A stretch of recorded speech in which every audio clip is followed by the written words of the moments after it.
말씀 같이 보겠습니다. 히브리서 7장부터 10장에서 우리 몇 구절 뽑아서 함께 읽도록 하겠습니다. 7장 19절부터 읽습니다. 시작. 율법은 아무것도 온전하게 못할지라 이에 더 좋은 소망이 생기니 이것으로 우리가 하나님께 가까이 가느니라. 이와 같이 예수는 더 좋은 언약의 보증이 되셨느니라. 그러나 이제 그는 더 아름다운 직분을 얻으셨으니 그는 더 좋은 약속으로 세우신 더 좋은 언약의 중보자시라. 그리스도께서는 장래 좋은 일에 대제사장으로 오사 손으로 짓지 아니한 것 곧 이 창조에 속하지 아니한 더 크고 온전한 장막으로 말미암아. 그러므로 하늘에 있는 것들의 모형은 이런 것들로서 정결하게 할 필요가 있었으나 하늘에 있는 그것들은 이런 것들보다 더 좋은 제물로 할지니라. 너희가 갇힌 자를 동정하고 너희 소유를 빼앗기는 것도 기쁘게 당한 것은 더 낫고 영구한 소유가 있는 줄 알미라. 아멘. 우리가 지난주에 이어서 히브리서에서 얘기하는 예수 그리스도의 제사장적 사역에 대해서 살펴보려고 합니다. 자, 지난주에 살펴봤듯이 예수님의 제사장적인 사역은 크게 두 개로 분리된다고 했습니다. 아론의 반차를 쫓아서 행하신 이 땅에서 행하신 제사장적인 사역이 있고요. 멜기세덱의 반차를 쫓아서 행하신 하늘 제사장으로서의 사역이 있다. 그렇게 말씀드렸습니다.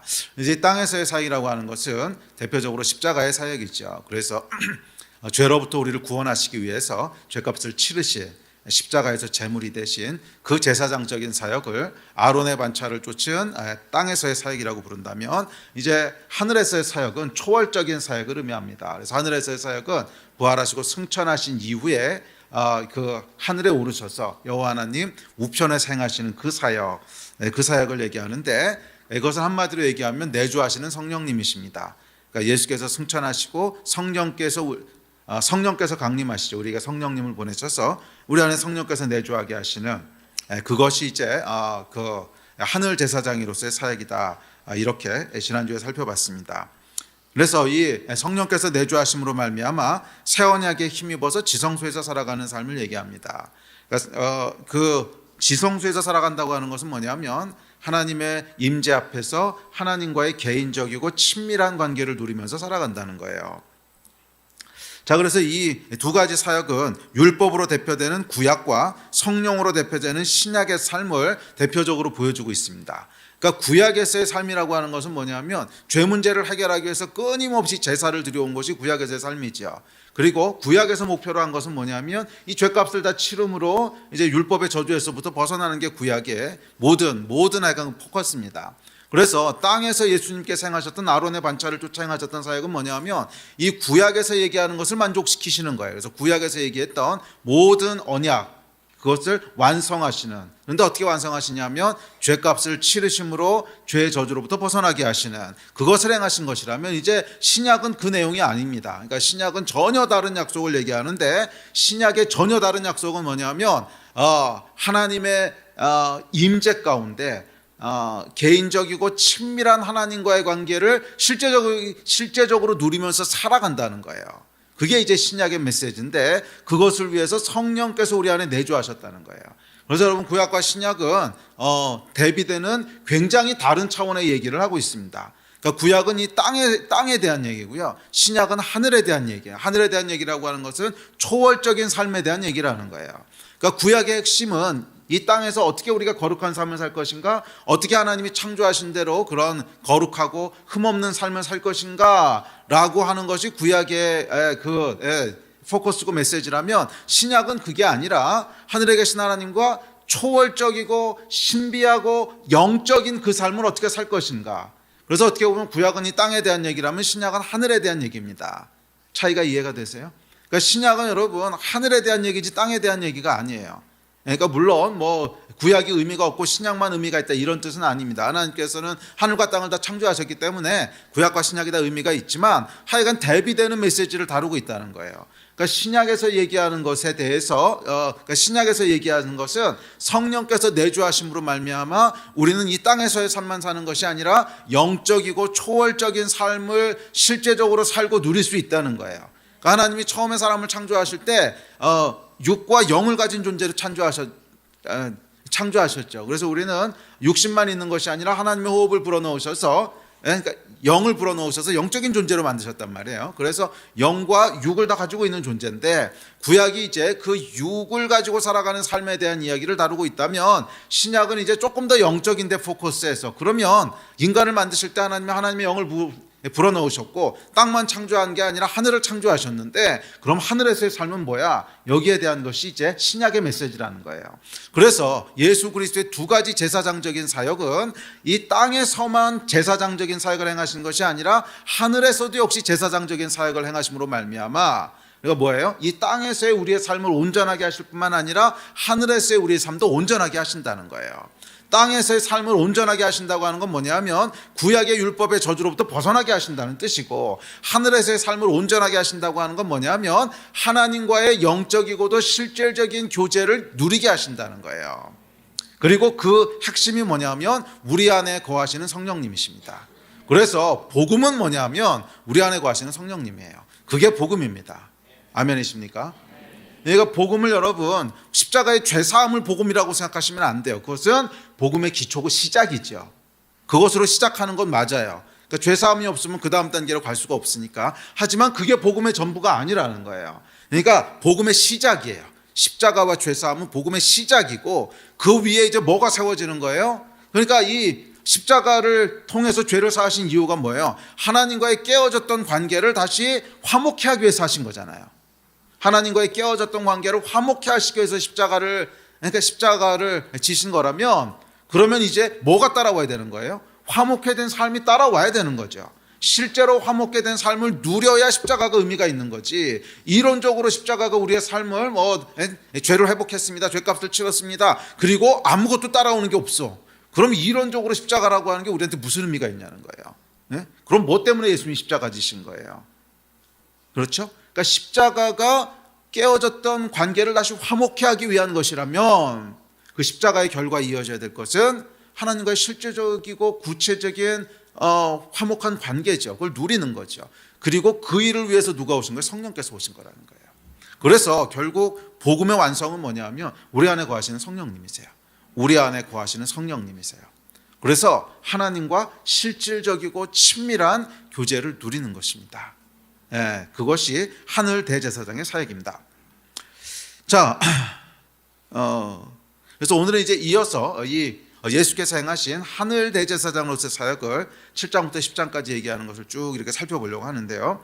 자, 7장부터 10장까지는 하늘 제사장으로서 행하신 예수 그리스도의 초월적 사역에 대한 이야기인데, 그것은 성령의 내주하심으로 지성소에 들어가서 사는 삶. 그러니까 지성소에 들어가서 삶이라고 하는 것이 그러니까 예표하는 건 뭐냐면 하나님과의 실질적이고 친밀한 관계를 예표하는 거죠. 그러니까 지성소에 들어가서 하나님과의 실질적이고 친밀한. 그러니까 구약에서는 이런 게 아니었어요. 구약에서 하나님은 두려운 존재고요, 무서운 존재고, 뭐 하나님과의 친밀한 관계를 누리고 하나님과 대화하고 이런 건 생각할 수도 없습니다. 하나님은 진노하시는 분이신데. 그러니까 구약은 멀찌감치 써서 하나님을 두려워하면서 짐승을 죽여서 제사 드리고, 그래서 하나님의 진노로부터 피하는 것이, 그것이 구약에서 생각하는 하나님이었는데, 그게 아니라 이제 지성소로 들어간다고 하는 것은 뭐냐면 하나님과의 실질적이고 친밀한 관계를 누린다는 거예요. 자, 이 이야기를 이제 기록하고 있는데, 이 7장부터 10장에서 이 이야기를 기록하면서 가장 많이 사용하고 있는 단어는 뭐냐면 더 좋은이라고 하는 단어입니다. 더 좋은.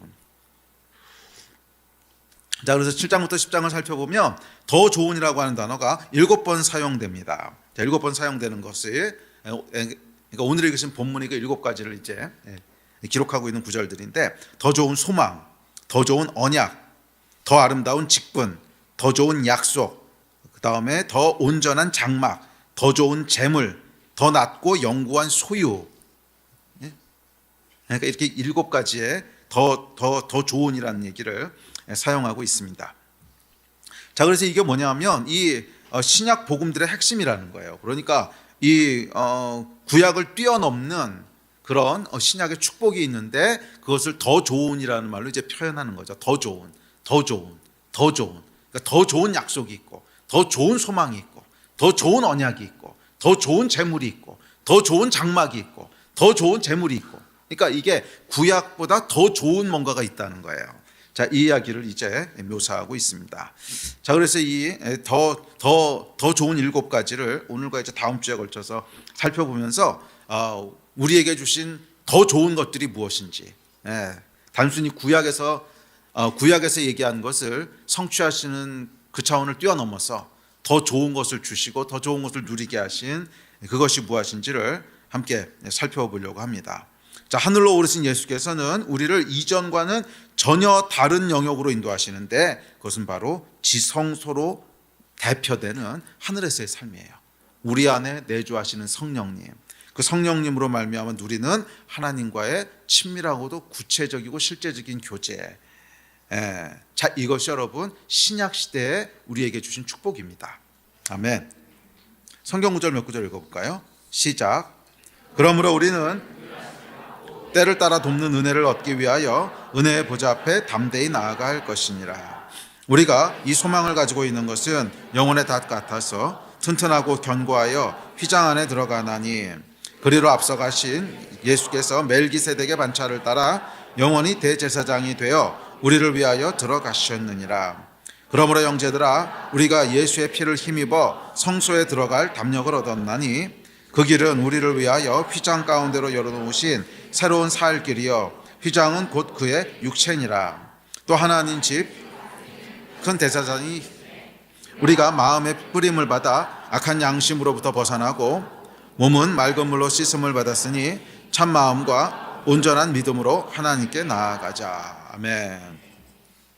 자, 그래서 예수의 십자가는 율법의 요구를 만족시킴으로 우리를 율법의 저주에서 벗어나 은혜의 보좌 앞으로 휘장 안으로 지성소로 그렇게 나아가는 새로운 살길을 여셨다는 거예요. 그래서 예수를 따라서 이 새로운 살길로 들어갈 때 우리는 이전과는 전혀 다른 차원의 삶을 누리게 된다는 것입니다. 그게 더 좋은 거예요. 더 좋은 거. 더 좋은 걸 누리신 여러분 되시기를 바랍니다. 자, 7가지 더 좋은 걸 살펴볼 텐데요. 자, 먼저 살펴볼 것은 7장 18절 19절입니다. 자, 시작. 전에 있던 계명은 연약하고 무익함으로 패하고 율법은 아무것도 온전하게 못할지라. 이에 더 좋은 소망이 생기니 이것으로 우리가 하나님께 가까이 가느니라. 아멘. 자, 첫 번째로 얘기하는 더 좋은은 뭐냐면 더 좋은 소망이에요. 더 좋은 소망을 우리에게 주신다는 거예요.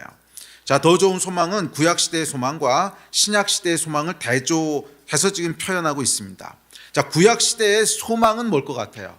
구약에 살았던 사람의 소망은 뭐였냐면 율법의 요구를 이루는 겁니다. 이게 구약 시대 사람들의 소망이었어요. 구약의 이스라엘 백성들의 소망은 모세를 통해서 주신 율법의 요구를 이루는 거예요. 그렇죠. 이게 구약 사람들의 소망이었겠죠. 자, 그런데 문제는 뭐냐면 성경은 율법은 아무도 온전하게 하지 못한다고 이야기합니다. 그러니까 구약의 소망은 뭐냐면 구약의 소망은 율법을 완전히 이루는 거예요. 그러니까 우리가 율법은 이제 저주를 담고 있잖아요. 그러니까 율법을 이루지 못하면 이제 저주를 받게 되기 때문에 이 저주를 피하는 거죠. 저주를 피하기 위해서 율법적으로 완전해지는, 율법을 완전하게 지키는 그게 이제 소망입니다. 자, 그게 소망입니다. 그런데 오늘 성경 본문 말씀이 보면 뭐라 그러냐면 율법은 아무도 온전하게 하지 못한대요. 자, 그것은 연약하고 무익하기 때문이라고 말하는데 18절에 자, 그런데 이것은 여러분 율법이 연약하다는 뜻이 아닙니다. 율법이 연약하다는 뜻이 아니라 사람이 연약하다는 거예요. 사람이 연약하다는 거예요. 자, 그러니까 율법은 말이에요. 여호와 하나님께서 주신 것입니다. 그러니까 당연히 좋은 거죠. 그렇죠. 하나님이 주신 건데 악한 거 주셨겠어요? 당연히 좋은 것이고 당연히 완전한 것입니다. 그런데 문제는 이것을 따라야 될 인간이 연약해서요. 뭐 아무리 좋은 거라도 지킬 능력이 없다는 거예요. 뭐 좋은 건 알겠어요. 그 율법대로 살면 너무 좋은 것도 알겠고 그 율법대로 살면 하늘에 복이 부어지는 것도 다 알겠어요. 반대로 그 율법에서 벗어나면 저주가 내려오는 것도 알겠고 다 알겠는데 문제는 뭐 아무리 좋은 거고 아무리 완전한 거면 뭐합니까? 인간이 연약함으로 지킬 힘이 없다는 거예요. 그러니까 무익하다는 거예요. 어차피 못 지키는, 아무리 좋아봐야 뭐하는 거예요. 어차피 못 지키는데. 자, 그렇기에 이 율법에 따르면요 인간에게는 소망이 없습니다. 완전해질 소망도 없고요 저주를 피할 소망도 없어요. 하나님께 가까이 갈 수 있는 소망도 없어요. 왜? 죄가 해결되지 않으면 하나님 옆에 가까이 갈 수가 없거든요. 죄가 해결되지 않았는데 하나님과 가까이 가는 것은 죽음을 의미합니다. 그래서 구약시대 때 하나님은 뭐냐면 두려움과 정죄의 대상이에요. 그러니까 하나님 앞에 나가는 것은 두려움이었고 그 앞에 나가면 늘 정죄와 저주가 있습니다. 자, 율법의 요구를 이룰 능력이 없는 인간은 그래서 하나님의 임재를 무서워합니다. 그리고 하나님을 피하는 길뿐이 없습니다. 이게 우리 현실이라는 거죠. 이게 우리 현실이고 이게 구약의 현실입니다. 그렇죠. 인정할 수밖에 없죠. 그러니까 율법을 이룰 능력이 없다는 거 말이에요. 그래서 우리에게는 소망이 없습니다. 율법으로는 소망이 없다는 사실을 이거 죄와 싸워보신 분들은 알 거예요. 이거는 죄와 싸워본 사람만 알아요. 사도 바울이 이제 로마서 6장 7장에서 하는 얘기가 죄와 싸웠던 얘기잖아요.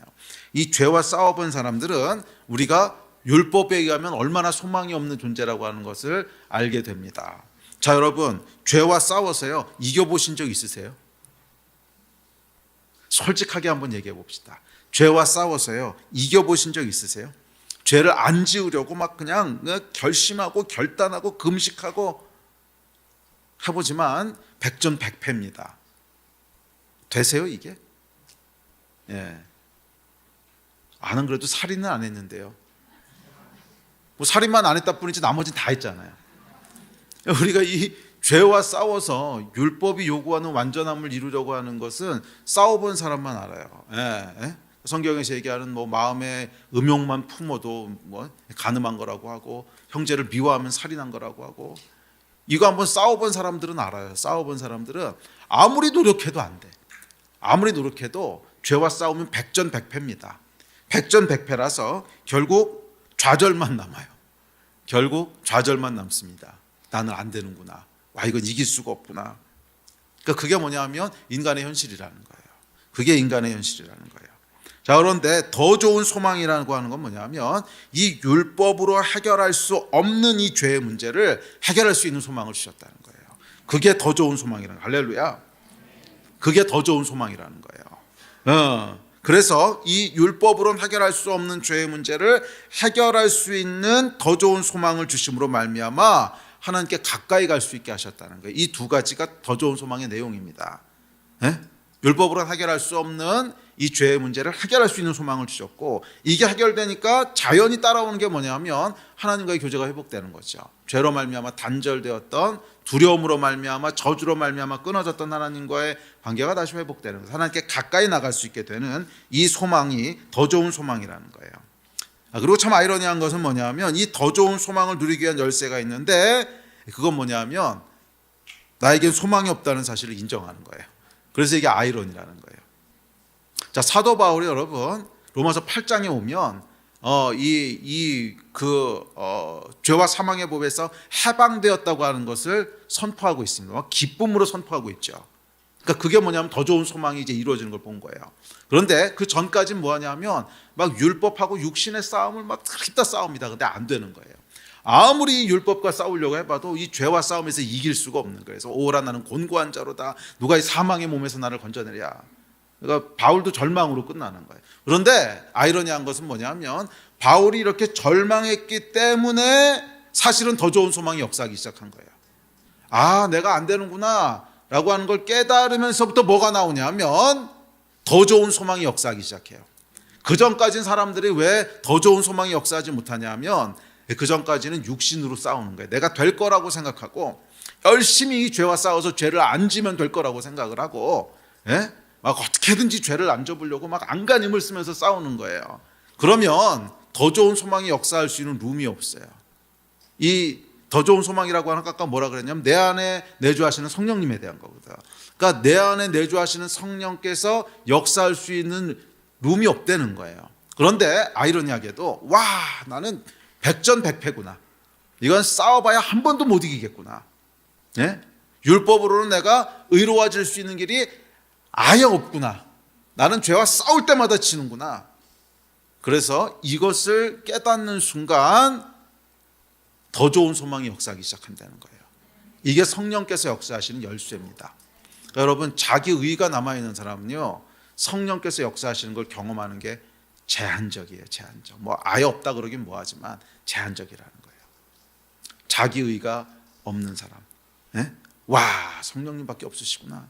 이게 됐을 때 더 좋은 소망이 역사하기 시작한다는 거예요. 아멘. 자, 여하튼 더 좋은 소망이 있습니다. 자, 그것은 죄의 문제가 해결될 수 있다는 소망입니다. 우리가 죄로부터 완전해질 수 있다는 거예요. 그 소망이 있다는 거예요. 아니 뭐 싸워봐야 백전백패라며. 예. 자, 우리는 여러분 율법이 요구하는 것을 우리의 육신의 힘으로는 절대로 이룰 수 없습니다. 이건 싸워봐야 백전백패예요. 그런데 성경은요, 율법의 요구를 완전히 이룰 수 있는 길이 있다고 얘기합니다. 다음 절 같이 읽어볼까요? 로마서 8장입니다. 시작. 율법이 육신으로 말미암아 연약하여 할 수 없는 그것을 하나님은 하시나니 곧 죄로 말미암아 자기 아들을 죄 있는 육신의 모양으로 보내어 육신의 죄를 정하사 육신을 따르지 않고 그 영을 따라 행하는 율법의 요구가 이루어지게 하려 하심이니라. 아멘. 와, 여기 보면 명확하게 얘기하잖아요. 우리 율법이 요구하는 것이 있는데 육신의 연약함으로 말미암아 이룰 수 없는 일이라는 거예요. 그러니까 이거는 그냥 시작부터 불가능한 일이라는 거예요. 그러니까 육신의 연약함, 타락한 육신으로 인하여 그냥 안 되는 일이에요. 자, 그런데 그 육신을 따르지 않고 영을 따라 행하는 우리에게 율법의 요구가 이루어지게 하신다는 거예요. 네. 자, 여기서 주체가 누굽니까? 내가 이루는 게 아니에요. 이루어지게 하신다는 거지. 우리에게 이루어지게 하신다는 거예요. 네? 네.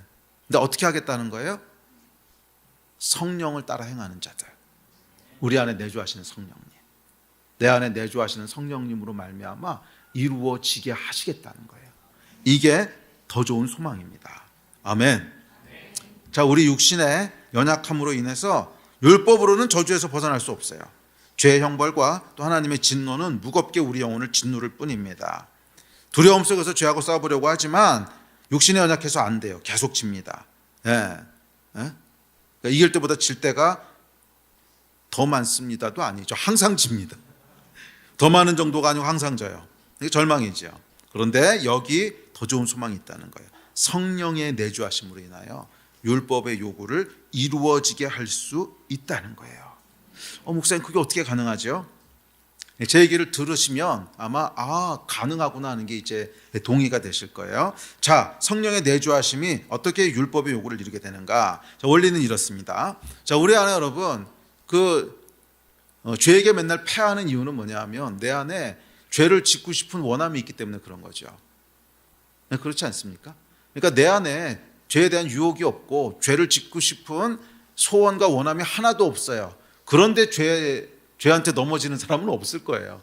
이거 뭐 짓고 싶지도 않은데 내가 그 죄를 왜 짓겠습니까? 그건 뭐 싸울 필요도 없어요. 그냥 싸울 필요도 없는 거예요. 그러니까 우리가 싸운다고 하는 건 뭐냐면 내 안에 막 죄에 대한 원함이 있어. 죄에 대한 유혹이 있고 원함이 있고, 그런데 그걸 안 지려니까 이제 싸우는 거죠. 그런데 그 죄한테 안 넘어가려니까 이제 싸우는 건데, 자, 내 안에 그런 이제 원함이 있단 말이에요. 근데 이게 포인트가 뭐냐면 그 원함이 있는 한 싸워서 이길 수 없다는 거예요. 그 원함이 있는 한 싸워서 이기는 게 불가능하다는 거예요. 예? 그러니까 결국 인간의 육신이라고 하는 것은 우리 안에 있는 그 원함의 본질이 뭐냐면 사실 영이거든요. 이게 영은 갈망이라 그랬잖아요.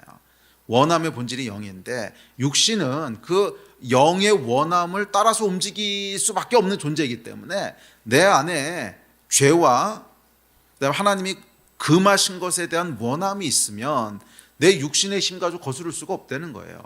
그냥 그대로 끌려갈 수밖에 없다는 거예요.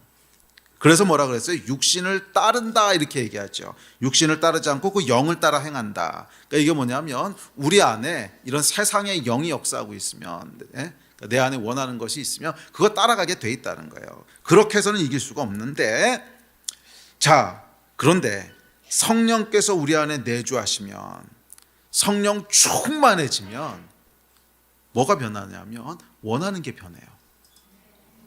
우리가 항상 그러면 좋겠지만 항상 그렇진 않더라도 가끔 그런 때 있지 않아요?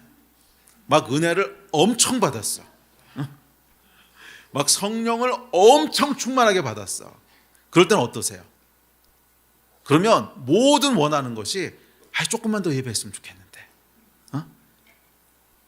그런 생각 들 때 있죠. 조금만 더 예배했으면 좋겠는데, 조금만 더 기도했으면 좋겠는데, 그런 원함이 나올 때가 있잖아요. 그때 여러분 다른 생각이 드세요, 안 드세요? 그때도 막 내가 죄를 져야 되는데 이런 생각이 드세요? 안 든단 말이에요. 안 든단 말이에요. 물론 짧은 순간이긴 하지만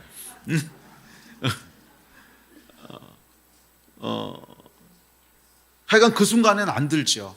그러니까 그 순간에 무슨 생각만 드세요?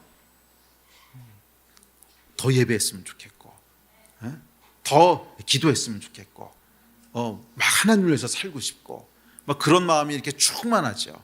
그리고 그때는요, 죄와 싸워서 이기고 지고를 고민할 필요도 없습니다. 죄와 싸울 이유가 없어요. 죄와 싸울 이유가 없어. 왜? 내 마음에 죄에 대한 마음이 없으니까.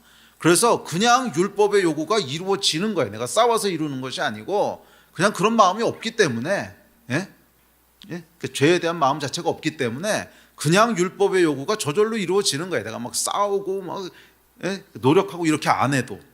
이해가 되세요? 그러니까 모든 포인트는 뭐예요? 성령 충만으로 이어지는 거예요. 성령 충만하면 싸워서 이기지 않아도 그냥 이루어지게 된다는 거예요. 율법의 요구가. 그리고 그 성령께서 우리 안에 내주하시기 시작했다는 거예요. 그래서 그게 더 좋은 소망이라는 거예요. 자, 이것을 소망이라고 얘기한 것은 아직 완전하진 않다는 뜻이에요. 그 소망이라고 하는 건 항상 미래 시점이잖아요. 아직 완전한 건 아니지만 성령께서 내주하심으로 우리 안에 그 일이 시작됐다는 거예요. 그래서 지금은 비록 근데 이 성령 충만했다고 해서 전부 해결되는 건 아니죠. 또 그러다 어느 순간에 성령이 떠나시진 않지. 근데 성령 충만을 잃어버리고 성령 피폐해지면 그럼 또 어떻게 됩니까? 이 죄에 대한 욕이 스물스물 올라오죠. 그래서 뭐 넘어지고 어쩌고 이렇게 하긴 하지만 하여간 어찌되었든지 간에 우리 안에 성령 충만한 순간만큼은 율법의 요구가 이루어진단 말이에요. 그래서 성경은 뭐라고 얘기하냐면 이렇게 얘기합니다. 우리 다음 절 시작.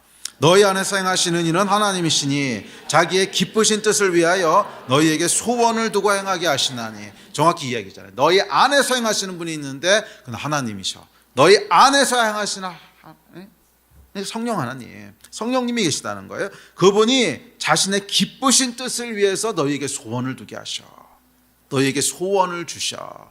그러니까 성령께서 우리 안에 충만하게 역사하시면 하나님이 기뻐하시는 일을 하고 싶은 소원을 주신다는 거예요. 그런 방식으로 일하신다는 거예요.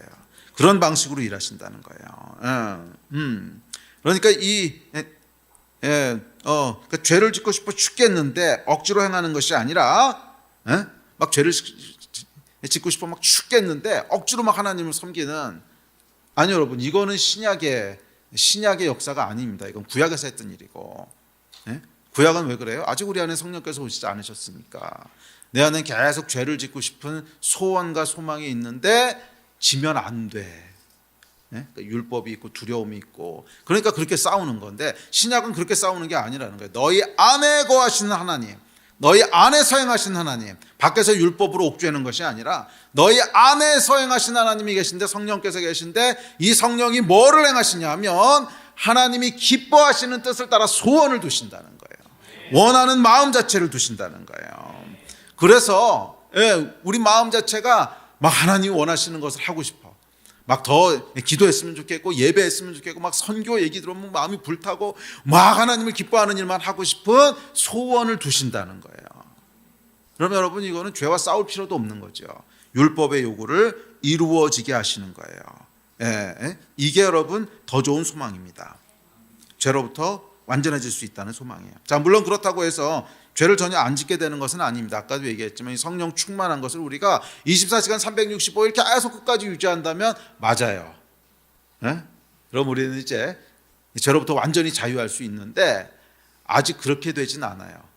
왜냐하면 아직 우리 안에는 육신을 입고 있고 타락한 마음과 성령께서 주신 새 마음이 공존하고 있기 때문에 그래요. 그래서 바울은 이걸 뭐라 그러냐면 오라 나는 곤고한 자로다. 내 안에서 두 법이 싸우고 있도다. 이렇게 얘기하거든요. 그러니까 내 안에 두 법이 막 싸우고 있다는 거예요. 두 마음이 싸우고 있기 때문에 뭐 이게 그러니까 영혼이 완전히 해결된 건 아니에요. 하지만 우리에게 어떤 소망을 주냐면 성령 충만하면 이길 수 있구나 하는 소망을 주는 거예요. 그건 사실이지 않습니까? 죄와 싸워서는 이길 수 없었지만 성령 충만하면 완전해질 수 있구나 하는 소망을 주잖아요. 그래서 이 소망을 가지고 아직 완성된 건 아니지만 조금 더 성령 충만하게, 조금 더 성령 충만하게, 조금 더 성령님과 가깝게, 조금 더 성령님과 동행하고, 조금 더 성령님을 사랑하고, 그렇게 걸어가다 보면 우리가 성령 충만했던 시간이 그러니까 지금은 10%야. 그리고 90%는 이제 성령 피폐하게 살았어. 그런데 성령 충만한 시간이 20% 되고 30% 되고 40% 되고, 이걸 뭐라 그러는 거예요? 성화돼 간다 그러는 거예요. 성화. 예수 그리스도를 닮아가는 거예요. 자, 그러니까 우리의 포인트는 뭐냐면 율법적으로 죄하고 싸우는 게 아닙니다. 전혀 아닙니다. 죄를 짓지 말아야지, 이거 하면 어떡하지, 이거 하면 안 되는데, 이런 싸움이 아니에요. 이거는 필패예요. 이건 절대 이길 수 없어요. 성경도 그렇게 얘기하고요. 그 대단한 사도 바울도 안 된다고 했고, 저도 그러니까 이 말씀을 준비하면서 쭉 제가 죄와 싸워왔던 그 전적을 보니까 1250전 1250패야. 한 번도 이긴 적이 없어. 죄와 싸워서는 한 번도 이긴 적이 없어요. 이게 이길 수가 없어. 그냥 버티고 해서 얼마나 늦게 죄에게 굴복하느냐 하는 거지. 그러지 않으세요, 여러분? 죄와 싸워보신 분들은 알아요. 이것이 그냥 버티다가 조금 더 늦게 죄한테 굴복하느냐, 빨리 잽싸게 굴복하느냐는 차이지, 결국 가보면 굴복하고 끝나요. 이게 안 된다는 거야. 그럼 또 굴복하면 뭐가 옵니까? 그럼 막 죄책감, 막 좌절감, 난 안 되나 봐, 막 이런 생각들. 1000번 싸우면 1000번 다 져요. 이겨본 기억이 없어. 미뤄본 기억은 있어요. 미뤄본 기억. 미룬 거는 이제 버티다가 그냥 당장은 안 넘어가지만 한 일주일 버티고 한 달 버티고 이럴 수는 있는데, 이겨본 기억이 없어요. 그런데 언제 완전해지냐면 성령 충만할 때. 성령 충만할 때는 이런 싸움 자체가 안 일어나. 이런 싸움 자체가 안 일어나. 그냥 왜? 하고 싶은 마음 자체가 없어. 죄에 대한 마음 자체가 없고요, 죄에 대한 유혹 자체가 없고, 그냥 내 안에 들어오는 생각은 뭐냐면 어떻게 하면 하나님 더 기쁘시게 하지, 어떻게 하면 이 은혜를 갚지, 어떻게 하면 예배 더 하지, 어떻게 하면 말씀을 더, 그냥 그 생각이 계속 제 안에서 올라오고 있지, 뭐 죄하고 싸우고 이 마음 자체가 안 드는 거예요. 그러니까 여러분, 우리의 모든 싸움의 포커스는 뭐예요? 성령 충만이라는 거예요. 성령 충만. 성령 충만이라는 거예요. 그런데 이걸 놓쳐버리게 되면 더 좋은 소망을 잃어버리고요, 구약의 싸움을 싸워야 돼요. 근데 구약의 싸움은 한 번도 이겨본 적이 없는 싸움입니다. 계속 패하는 싸움을 싸우는 거예요.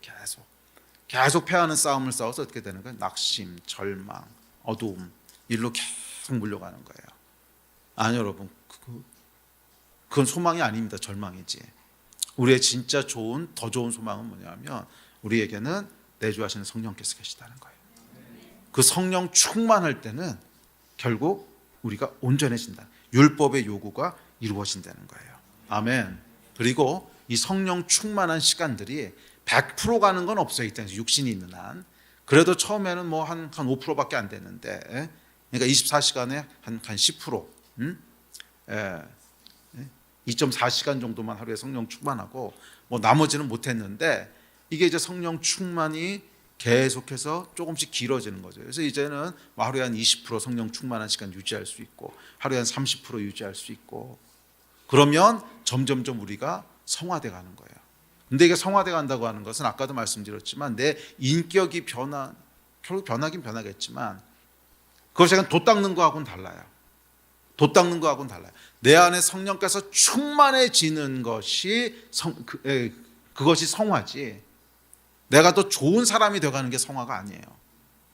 내가 더 좋은 사람이 되어가는 게 성화가 아니에요. 그거는 불교나 도교에서 얘기하는 돛 닦는 개념이지, 성경이 얘기하는 성화는 그거하고 달라요. 성경이 얘기하는 성화는 우리 안에 성령께서 역사하시는 거예요. 그 시간이 점점점 많아지는 거예요. 그것도 물론 내 안에 변화가 일어나니까 그 시간이 많아지겠죠. 하지만 그것이 내가 뭐 거짓말을 덜하고 뭐를 안 하고 이렇게 해서 좋은 사람이 돼가는 거하고는 다른 개념이라는 거예요. 이 부분을 놓치게 되면 율법의 싸움을 싸우게 됩니다. 계속 율법의 싸움을 싸우게 돼요. 아니 여러분, 더 좋은 소망이 있습니다.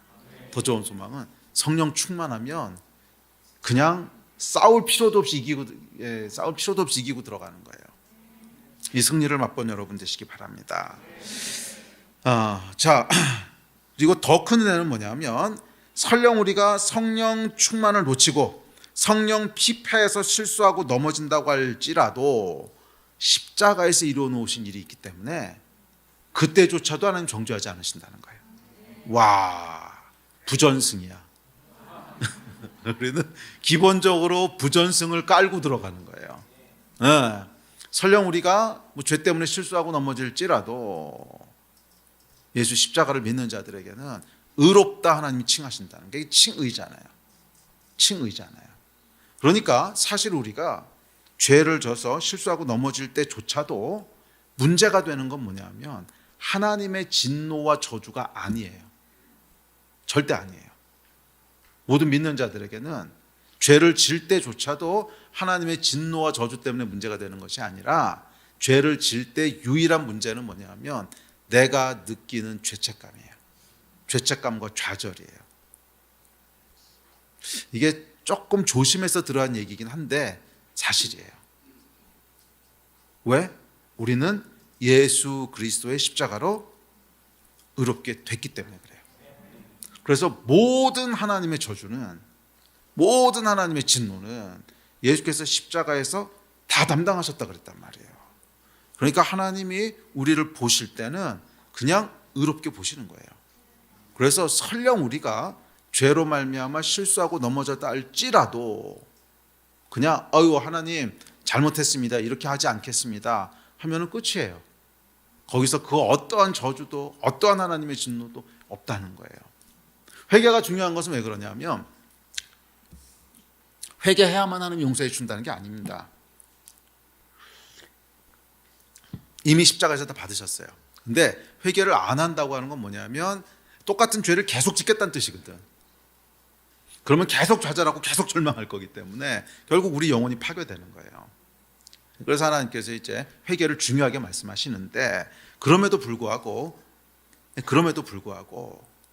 이미 하나님께서는 우리를 의롭다 칭하셨어요. 잘 따라오고 계세요? 그러니까 예수께서 십자가 지실 때 이미 그 안에 있는 자들 다 의롭다고 칭하셨지 여러분들이 뭘 해야 의로워지는 게 아니라는 거예요. 그래서 설령 우리가 죄 가운데 있을 때조차도 좀 심하게 들리겠지만 죄 가운데 있을 때조차도 하나님께서는 의롭다고 하신다는 거예요. 부전승이야. 그런데 이 죄의 문제는 유일한 문제는 뭐라 그랬어요? 죄책감이 있다는 거예요. 그리고 이 죄책감이 들어오면 그 다음에 무슨 일이 벌어지냐면 하나님을 두려워하기 시작합니다.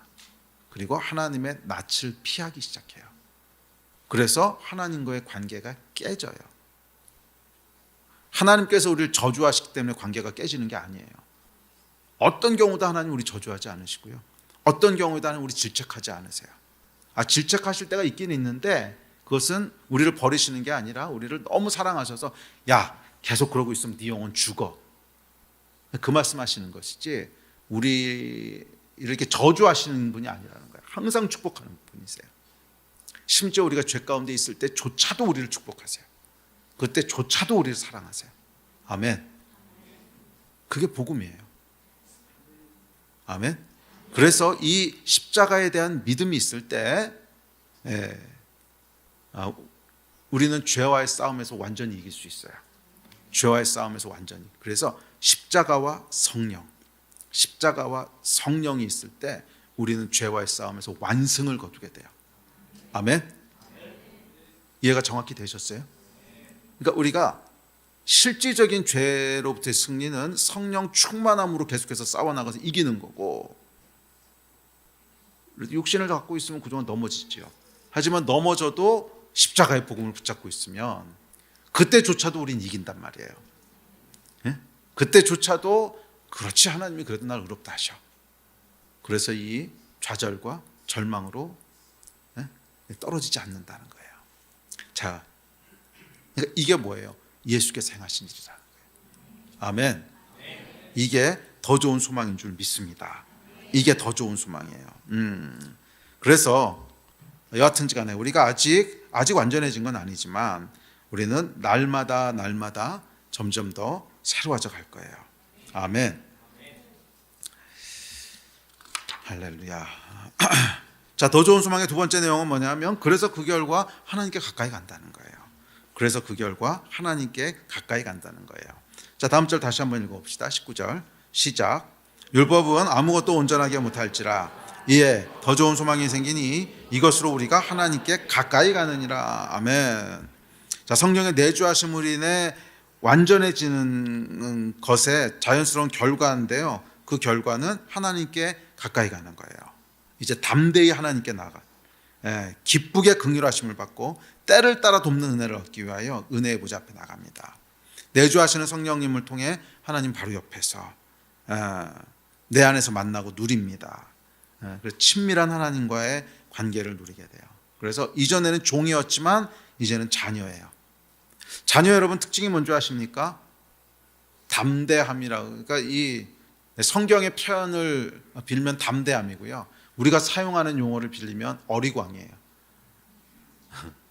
자녀의 특징은 뭐냐면 어리광이에요. 그러니까 그냥 부모한테는 말도 안 되는 것도 그냥 해달라 그러는 거예요. 여러분 그렇지 않으세요?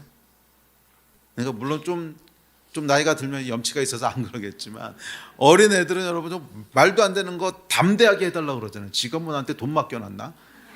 그런데도 와서 그냥 마치 내 것처럼 막 이렇게 얘기하잖아요. 당연히 그런 것처럼 막 이 담대함, 어리광.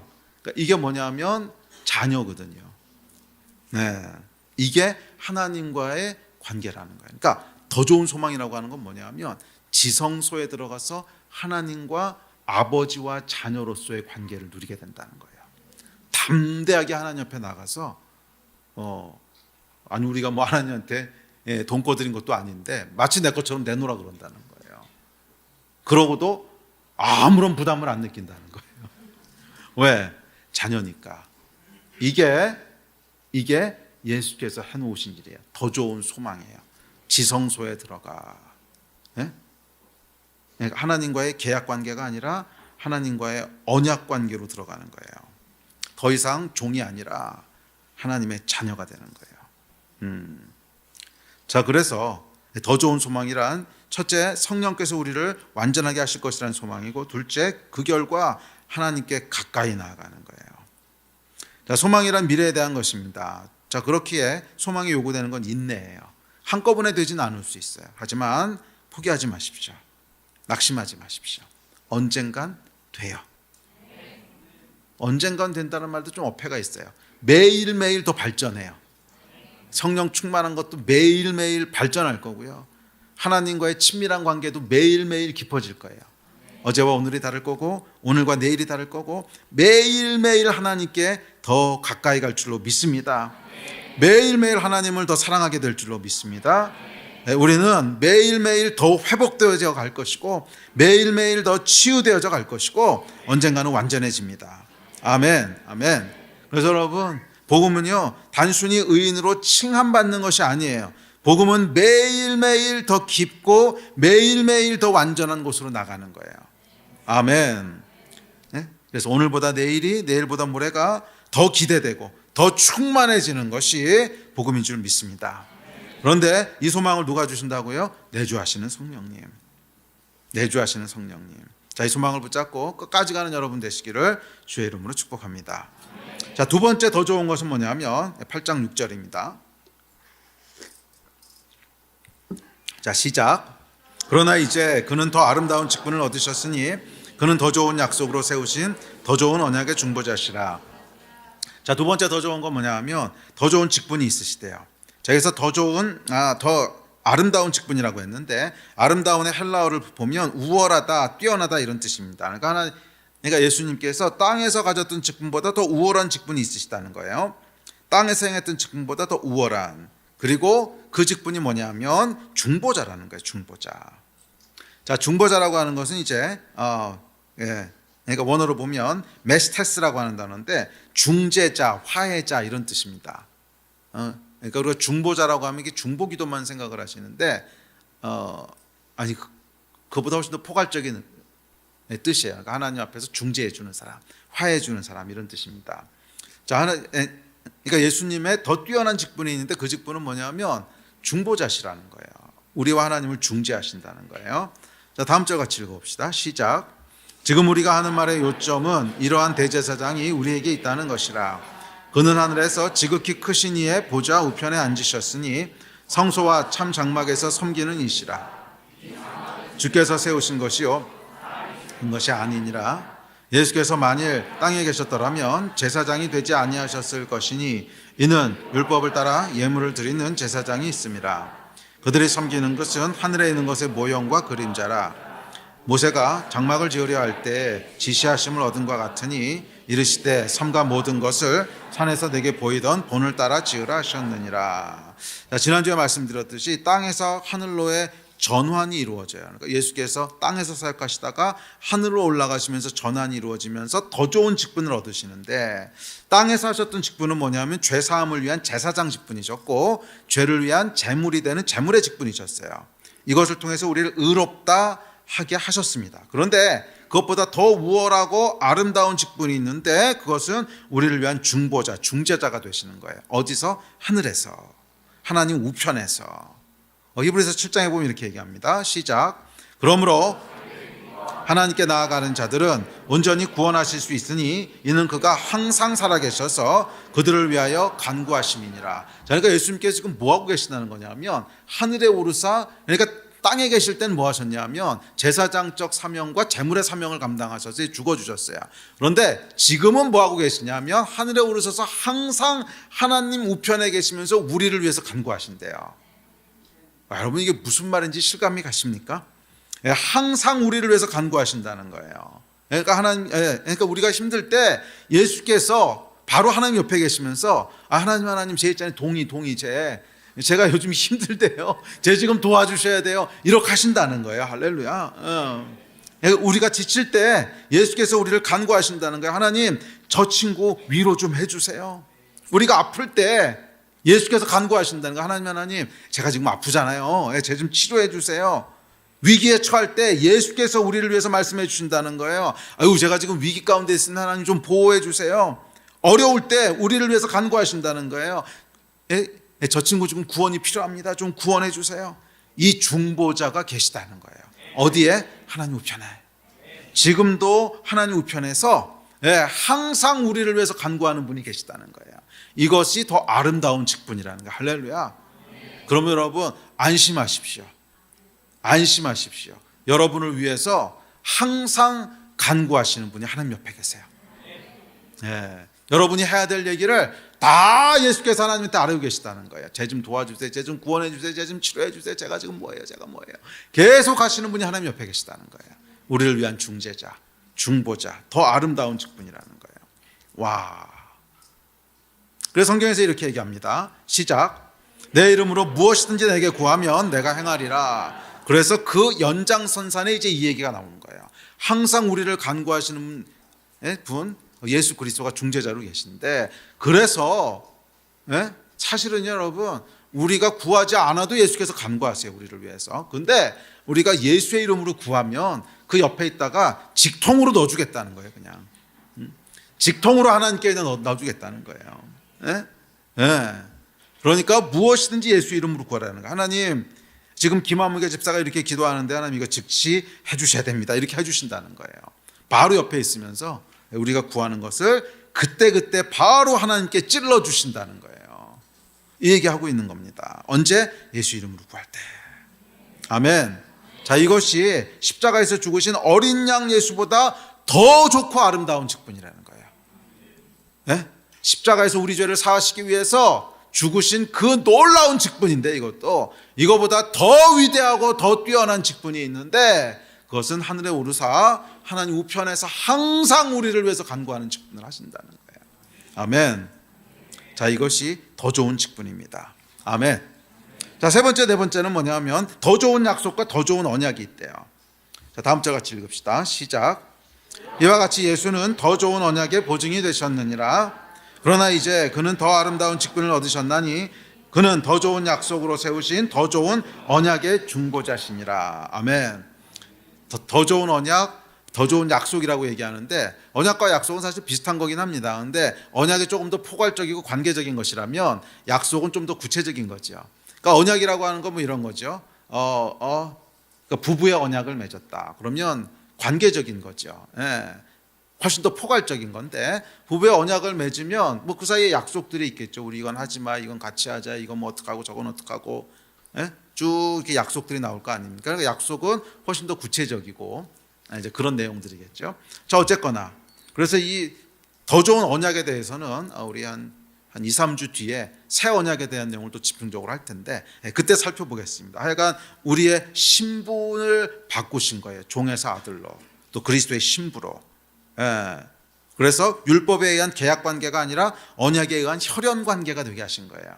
자, 이것이 이제 새로운 언약인데, 자, 이 새 언약으로 말미암아 주어지는 새로운 약속들이 있다는 거예요.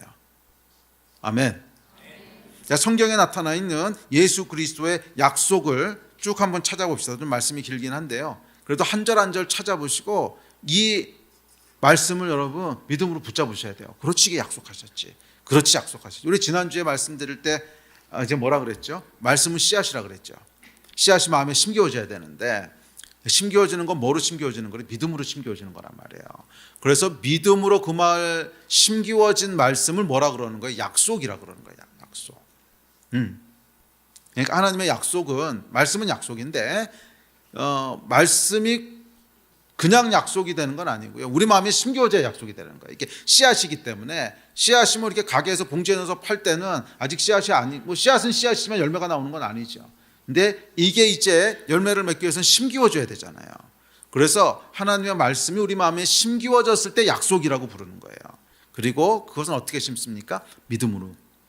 자, 그래서 예수께서 그러니까 약속하신 말씀들이 있는데 이 말씀을 여러분들이 믿음으로 취할 때 그때 우리 마음에 심기워지는 거예요. 아멘. 자, 약속의 말씀들을 봅시다. 자, 첫째, 구원을 약속하십니다. 시작. 하나님이 세상을 이처럼 사랑하사 독생자를 주셨으니 이는 그를 믿는 자마다 멸망하지 않고 영생을 얻게 하려 하심이니라. 아멘. 그러니까 약속이 뭐냐면 하나님 우리 사랑하신다는 거예요. 그리고 멸망치 않고 영생을 얻게 하신다는 거예요. 이 구원을 약속하셨습니다. 믿으십시오. 두 번째, 시작. 진실로 진실로 너희에게 이르노니 믿는 자는 영생을 가졌나니 영생을 약속하십니다. 영원한 생명이 있습니다. 그다음에 세 번째, 시작. 내가 아버지께 구하겠으니 그가 또 다른 보혜사를 너희에게 주사 영원토록 너희와 함께 있게 하리니 그는 진리의 영이라 세상은 능히 그를 받지 못하나니 이는 그를 보지도 못하고 알지도 못함이라. 그러나 너희는 그를 아나니 그는 너희와 함께 거하시며 또 너희 속에 계시겠음이라. 성령을 약속하신 거예요. 성령을 보내실 것을 약속하십니다. 그다음에 네 번째, 시작. 내 이름으로 무엇이든지 내게 구하면 내가 행하리라. 아멘. 아멘. 여러분 이 말씀 믿으십니까? 아멘. 믿음대로 될 겁니다. 예수의 이름으로 구하면 다 응하시겠다고 하셨어요. 또 다음 약속, 시작. 평안을 너희에게 끼치노니 곧 나의 평안을 너희에게 주노라. 내가 너희에게 주는 것은 세상이 주는 것과 같지 아니하나니 너희는 마음에 근심하지도 말고 두려워하지도 말라. 샬롬, 평안을 약속하셨습니다. 내가 너희에게 평안을 준다고 약속하셨어요. 믿음으로 심으십시오. 자, 다음 약속, 시작. 볼지어다 내가 세상 끝날까지 너희와 항상 함께 있으리라 하시니라. 아멘. 함께 하실 것을 약속하셨어요. 예수께서 우리와 함께 하신다고 약속하셨어요. 또 다음 거, 시작. 수고하고 무거운 짐진 자들아 다 내게로 오라. 내가 너희를 쉬게 하리라. 아멘. 쉼과 위로와 도움을 주겠다고 약속하셨어요. 누구든지 힘들고 누구든지 어렵고 누구든지 도움이 필요하거든 다 내게로 오라는 거야. 쉬게 하시겠다고 약속하셨습니다. 아멘. 또 다음 절, 시작. 예수께서 이르시되 내가 진실로 내게 이르노니 오늘 내가 나와 함께 낙원에 있으리라 하시니라. 하나님 나라를 약속하십니다. 반드시 하나님 나라에 들어가게 하실 거라는 거예요. 마지막으로 아홉 번째, 시작. 예수께서 이르시되 나는 부활이요 생명이니 나를 믿는 자는 죽어도 살겠고 무릇 살아서 나를 믿는 자는 영원히 죽지 아니하리니 이것을 내가 믿느냐. 아멘. 부활을 약속하십니다. 네. 죽음이 끝이 아니라 부활을 주시겠다고 약속하세요. 아멘. 자, 이것이 여러분 하나님께서 우리에게 주신 새로운 약속입니다. 우리 예배팀 앞으로 나오십시오. 자, 이 약속을 여러분 믿으십니까? 자, 이것은 여러분 기록된 말씀인데요. 이 말씀을 믿음으로 여러분들이 아멘 할 때, 진짜로 믿을 때 우리 안에 심겨지는 거예요. 그래서 약속이 되는 거예요. 그래서 약속이 되는 거예요. 그리고 이 약속은 반드시 이루어집니다. 하나님의 약속인데 반드시 이루어집니다. 그러기 위해서 뭐 하라는 거예요? 포기하지 말고 인내하고 끝까지 가라는 거예요. 그러면 반드시 이루어진다는 거예요. 이 약속의 성취를 보는 여러분 되시기를 주의 이름으로 축원합니다. 자, 그런데 이 모든 것의 결국 핵심은 뭐예요? 더 좋은 7가지를 지금 얘기하는데, 이 더 좋은 것들의 핵심은 내주하시는 성령님이에요. 내주하시는 성령님이에요. 구약의 핵심은 결국 십자가예요. 그러니까 구약의 모든 이야기들은 결국 뭐로 귀결되냐면 딱 한 포인트로 귀결되는데 예수의 십자가로 귀결되는 거예요. 구약의 그 타락부터 시작해가지고 수많은 제사와 수많은 역사들은 결국 예수 그리스도의 십자가 한 포인트로 딱 귀결이 됩니다. 그러면서 구약의 모든 스토리가 완결되는 거예요. 죄값을 다 치르심으로 구약에서 말했던 그 수많은 얘기, 아담과 하와의 타락부터 시작해서 그 죄가 관영함으로 하나님께서 노아의 홍수를 일으키시고, 그러면서 다시 믿음의 사람을 세우시고 모세에게 율법을 주시고 그 율법을 지키라고 하시고 했던 이 모든 스토리들이 결국 한 포인트로 딱 모이게 되는데 십자가로 모이는 거예요. 그래서 이 십자가에서 예수께서 그 모든 율법의 요구를 완성시키시고 구약을 종결하시는 거예요. 아멘. 그래서 이 큰 스토리가 딱 하나로 모여서 구약이 종결되고, 여기서부터 이제 새로운 얘기가 이렇게 시작되는 거예요. 네? 이 새로운 얘기가 신약인데 이 새로운 얘기가 시작되는 거예요. 이거는 구약과는 다른 차원의 얘기예요. 더 좋은.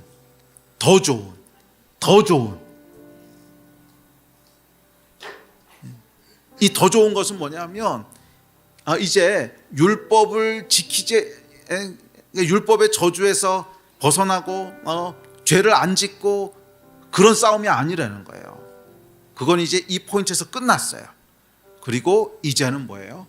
지성소로 들어가는, 원래 하나님이 창조하셨던 하나님과의 친밀하고 개인적이고 놀라운 관계를 누리는, 어떻게?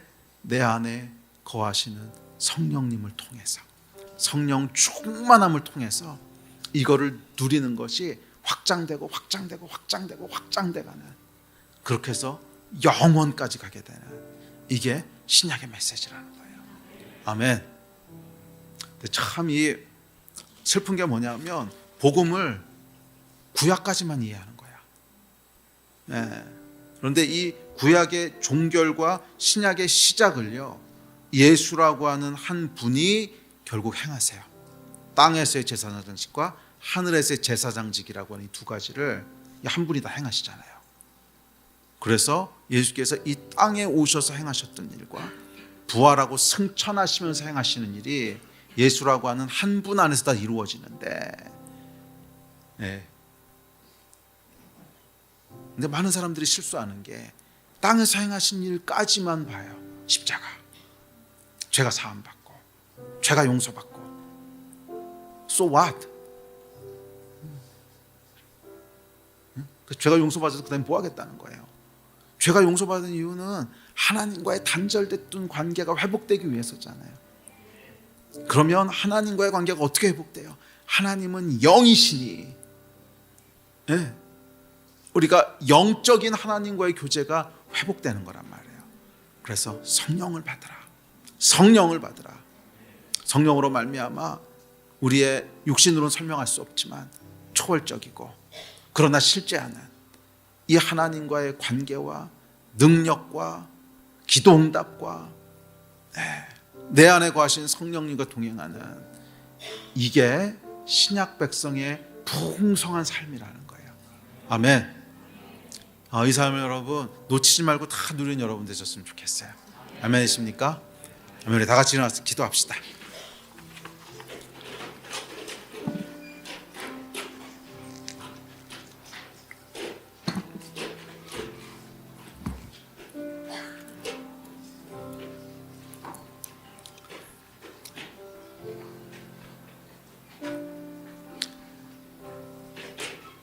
우리 이 밤에는 딱 하나 위해서 기도합시다. 성령 충만.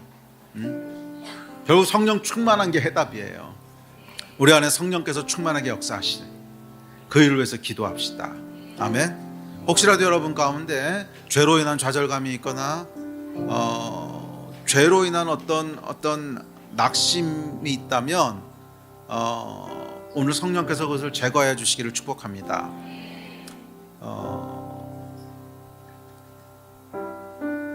그거 마귀의 거짓말이에요.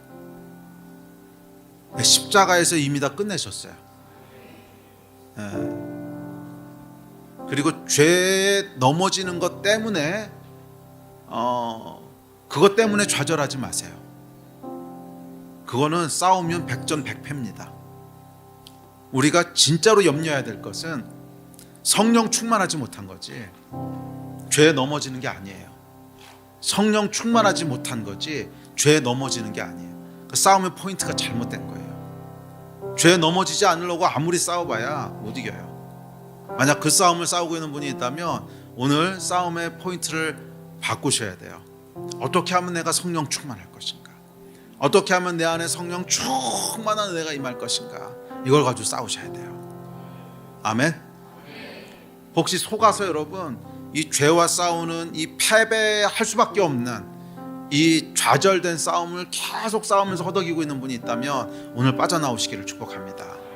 그거 거짓말입니다. 그거 거짓말이에요. 그리고 가망도 없어요. 못 이겨요. 그거 못 이겨요. 절대로 못 이깁니다. 이 싸움은 여러분 성령 충만해지는 거예요. 성령 충만. 그래서 전혀 다른 소원을 우리 안에 주시는 거예요. 아멘이십니까? 우리 이를 위해서 오늘 이 밤 같이 좀 기도합시다. 하나님, 우리 안에 모든 거짓된 모든 잘못된 이론들을 다 파하여 주시고 모든 거짓된 마귀의 미혹들도 다 파하여 주시고 모든 죄책감과 죄로 말미암은 좌절들과 이 잘못된 싸움들로부터 우리를 건지셔서 성령 충만을 바라보고 나아가게 하여 주시옵소서. 성령 충만함을 바라보고 나아가게 하여 주시옵소서. 하나님께서 우리 안에 새로운 소망을 주시고 새로운 소원을 주시고 새로운 은혜를 주시기를 간구하며 주 앞에 나아가오니 주여 성령이여 이 밤 역사하여 주시옵소서. 이 마음 가지고 우리 세 번 부르짖고 다 같이 합심해서 기도하시겠습니다. 주여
같은 자 억눌린 자 같은 자 자유함이 없는 자 피난처가 되시는 성령님 계시네 주의 영이 계신 곳에 참 자유가 있다네 진리의 영이신 성령이 오셨네 성령이 오셨네 성령이 오셨네 성령이 오셨네 성령이 오셨네 예수의 보내신 성령이 자유케 하시는 성령님 이 시간 임하십시오. 자유케 하시는 성령님 이 시간 임하십시오. 자유의 영이신 성령님 이 시간 임하셔서 우리를 자유케 하십시오. 질병에서부터 자유케 하시며 속박으로부터 자유케 하시며 모든 환경으로부터 자유케 하십시오. 성령님 임하여 진리의 영께서 임하십시오.